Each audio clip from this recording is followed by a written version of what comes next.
তার সঙ্গে একটা পরকীয়ার সম্পর্ক হয় খলিলুর রহমান সাহেব।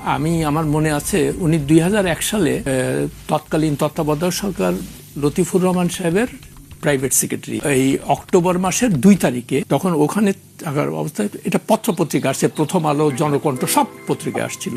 সেখানে অক্টোবর মাসের 2 তারিখে ওই প্রধান উপদেষ্টার কার্যালয়ে একজন মহিলা নারী কর্মকর্তা ছিলেন, তার সঙ্গে কথিত আছে, এটা পত্রপত্রিকা আসছিল, যে তার সঙ্গে একটা পরকীয়ার সম্পর্ক হয় খলিল সাহেব। তখন তাকে কিছুদিন পরের মধ্যে তাকে নিউ ইয়র্কে পোস্টিং দেওয়া হইল। এই খলিল সাহেবই সেটার মানে উদ্যোগী হয়ে এটা করলেন, ভালো কথা। তখন তার স্বামী এটা জানতে পারে, ভদ্রমহিলার স্বামী।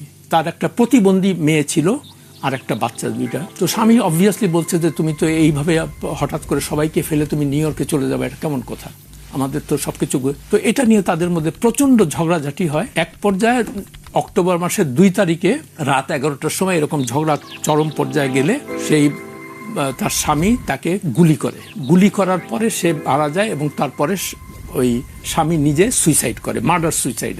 এটা নিয়ে 3 তারিখ সকালে সমস্ত বড় বড় পত্রিকা এগুলাতে আসছে আর কি। তখন আমি এই কথাটাই লিখলাম, এবং ঠিক সেই রাত্রে খলিল দেশ থেকে পালিয়ে যায়।